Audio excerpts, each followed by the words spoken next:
जय श्रीराम. धर्मवीर छत्रपती संभाजी महाराज विरचित राजनीतीवरील ग्रंथ बुधभूषण.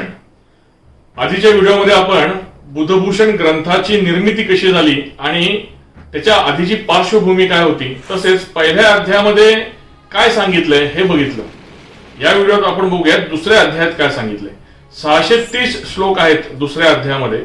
यामध्ये राजनीती आणि राजनीतीचे सर्व आयाम आणि उपायाम सांगितले आहेत. म्हणजेच राज्याची 7 अंगे कुठली, धर्माचरणी राजाची 6 कर्तव्ये कुठली, त्याने टाळावयाचे सप्तदोष कुठले, कामवासनेमुळे निर्माण होणारी 10 संकटे, क्रोधामुळे उत्पन्न होणारे 8 दोष कोणते, त्याचप्रमाणे संपत्तीच्या 7 समिधा कुठल्या, अमात्य आणि अमात्याची कर्तव्ये, सेनापती आणि सेनापतीची कर्तव्ये, हिरांचे 5 प्रकार कुठले, सैन्याचे 6 प्रकार कुठले, युद्धभूमीवर छावणी कशी टाकावी, छावणीच्या भोवती टेहाळणी कशी करावी, तसेच संधी आणि विग्रह कधी करावा, म्हणजेच आक्रमण कधी करावे आणि माघार कधी घ्यावी, तहाचे प्रकार कुठले, तह किती प्रकारांनी करता येतो, दूत, राजसेवक, राजवैद्य, राजपुरोहित यांची कर्तव्ये कुठली, करव्यवस्था कशी असली पाहिजे, धर्मदंड म्हणजे काय, धर्मदंड म्हणजेच न्याय व्यवस्था,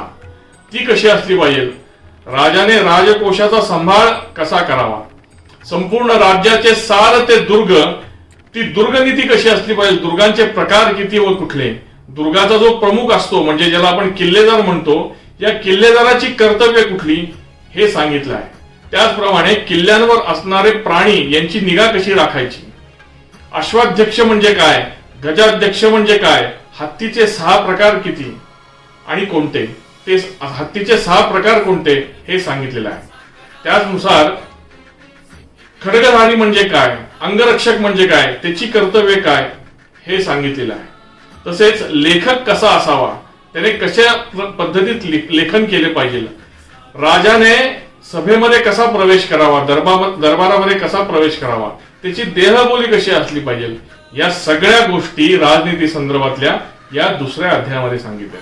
तिसरा अध्याय ज्याला प्रकीर्ण नीती असे म्हणतात, या तिसऱ्या अध्यायामध्ये सर्व जो उपदेश आहे तो सामान्य माणसाला म्हणजेच रयतेला केलेला उपदेश आहे.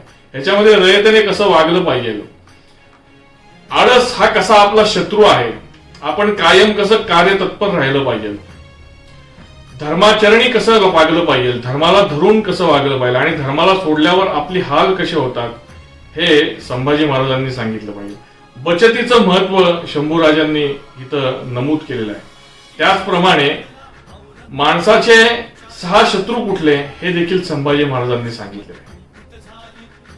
प्रकीर्ण नीती हा सगळा उपदेश हा सामान्य माणसाला धरून संभाजी महाराजांनी सांगितलेला आहे. दुसऱ्या आणि तिसऱ्या अध्यायामध्ये बुधभूषणच्या या सर्व गोष्टी सांगितलेल्या आहेत. धन्यवाद. ये मुजरा करतो छत्रपती श्री संभाजी राजा.